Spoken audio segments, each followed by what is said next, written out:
Okay, so great to talk with you both today ahead of the new season of Seven Little Johnstons. What can you tease about what fans are going to get to see unfold this season with you and your family? Well, definitely kids are growing up adulting, and getting out. moving out. I was actually going to ask about that. That was one of my next questions. So we're seeing your daughter, Elizabeth. She's making some big moves in her life. She found a house, and that's so exciting. How was it for you seeing her take the step in her life? I know a lot of parents say it's kind of a bittersweet feeling, like you're happy for your child, but you're also sad to see them leave the house.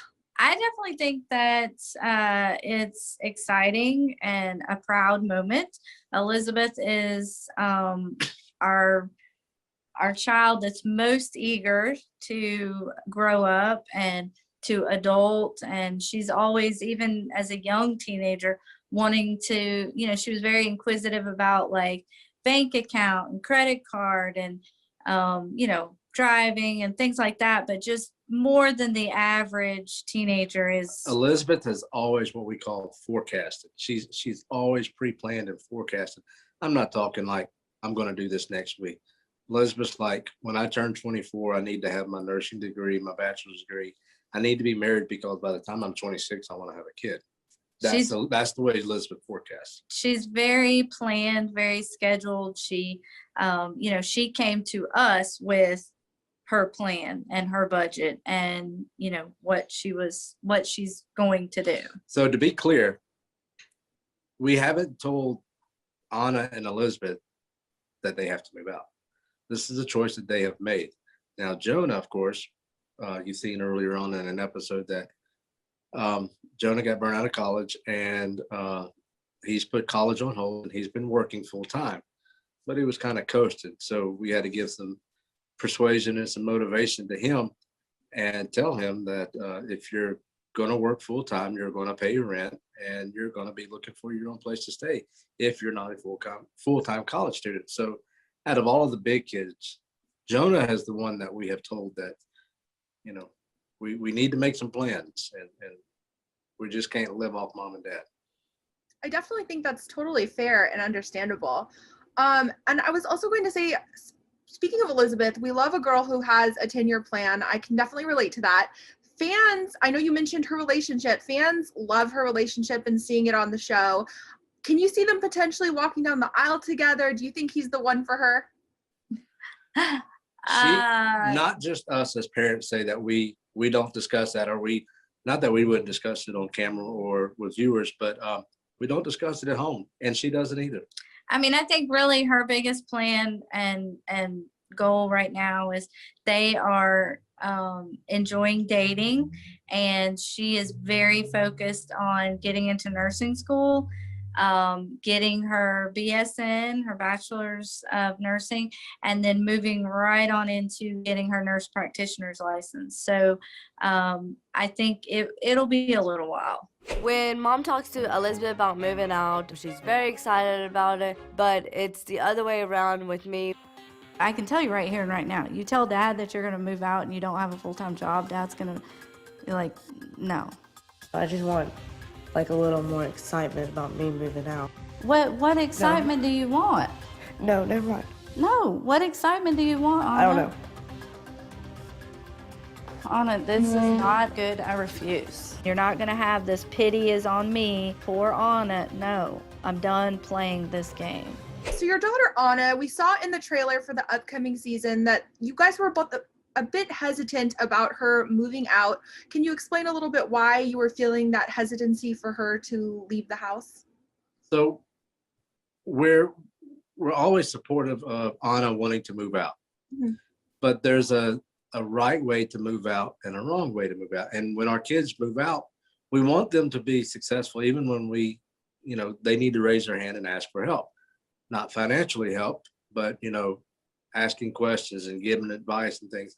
Anna at the time she still is a full-time college student, but she was working part-time. Now she has her online business that does very well, but online business is peaks and valleys. Your full-time employment is what's important, what you need to base your income on. Your online business, as we tell her, is your surplus and your extra and your, you know, your cushion. Yes, So- and so really the hesitation is from the fact that she felt like there was no need to get a full-time job to move out. She's fine and she'll be fine. And if she wants to get a full-time job, she'll get it later after she moves out. And we were like, you know, no, because when we move out, we're moving out. We're not moving out for a little bit like college and then moving back home. And so our home is not going to be a fallback on or a secondary choice. You know, we want this to be a permanent move. Now, things happen, emergencies come up, medical situations, things like that. That's when we'll always step in to help you, or yes, to come back home. yes, but that doesn't have anything to do with looking at mom straight in the face and saying, I don't need a full-time job. No. I can move out without a full-time job. And that was where our hesitation was, is that she, you know, mentally and financially was not ready at that time. And, you know, though that's not what she wanted to hear, because her younger sister, Elizabeth, had her plan, had her budget, was doing it all on her own, moving out. And that's basically what she wanted to follow. You know, we weren't, I guess, as excited, like the word she used, for Anna as we were for Elizabeth. There's no excitement. It's just the support is a little bit different, because, you know, once Anna is at a point where she's ready financially, she's ready emotionally, then we're just as supportive as we are with anybody else. Sometimes with Elizabeth, you know, like we mentioned earlier, we can forecast. Elizabeth can see outside the box. With Anna and some of the other kids, we have to sit down with pencil and paper and go to the budget. You know, get your monthly budget, what your monthly budget, your income is, and what your budget's going to be, your living budget, and let her see that, you know, this savings that you have saved up that you worked really hard for, it wouldn't take long to deplete your savings while you're working a part-time job and trying to live on your own. So once we go to pencil and paper and we show her the hard copy, you know, I think at times that's what Anna takes and what she needs to see. And we've done this and she understands. I feel like you're definitely setting her up for long-term success with that type of thinking. So I think that's great. And I also saw she just turned 21. How did you guys celebrate her big day? Well, as you probably saw in the first episode, Jonah turned 21 a few months back, and she was very adamant that she did not want to celebrate it that way. So it was pretty low key. We just took her out to lunch. Local restaurant here, nice restaurant. Yeah, and she got, you know, a little drink, and basically she wanted her, without spoiling, she wanted her present to come, you know, a little bit later in the support of helping her in her next journey and phase of life. So we said, okay. And your fans are really supportive of you on social media. What's it like for you as parents and as a couple, knowing that there's so many fans all over the world who are so invested in your family life? We spoke on this earlier, the fan base, and our biggest key for our family is social media is great. And before we ever had a show, we always warned the kids about social media. When you post, we used to tell them, if you can't share it with the preacher or with mom. Yeah, but she's saying like the positive. Yeah, the positive is good. No, the positive is fantastic. Unfortunately, sometimes, you know, you can have 400 positive comments and 2 negatives, and sometimes those negatives. But I think us having a fan base that is so intrigued, and you know what makes us the most happy and kind of makes us feel like this is why we're doing what we're doing, is when we hear from fans that you know, say, you're just like our family, or, you know, I'm so happy to see that you're going through, even though it might not be a good thing, you're going through that with your child because we thought we were the only ones, or, you know, you've really inspired us to, you know, do, something, weight loss or something, or go get checked out or build something at home. Those type of comments and responses are exactly why we do what we do. And, when we set out to do the show, when we were asked to do the show, that was something that Trent and I and the kids all said was, we want to stay true to ourselves and show what a family, parents, multiple children, that happen to be little people, but that's not our defining factor. But we that just live real true life. We like to think now, in the beginning of our show, we were a family about little people. And sometimes we like to think now that viewers maybe don't tune in to see little people. They're tuning in to see the Johnstons and how we raise and how we parent our kids and how we work as a family. We're not TV stars. We're not famous. We still do everything ourselves, and we take pride in everything we do. We're not afraid to show failure.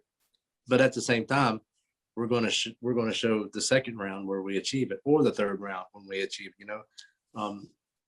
More than little people, we're relatable to more families than just because of the fact that we're little people. I definitely agree. I feel like a lot of the stuff that you go through as a family is relatable for anyone who has had children or has grown up with their parents, the kind of the struggles and also the happy moments as well. So that, I feel like that's why viewers stick around long term, is because they get invested in your family life and relating to that. So I think that's really great that you two are so open to showing everything that's going on with your life.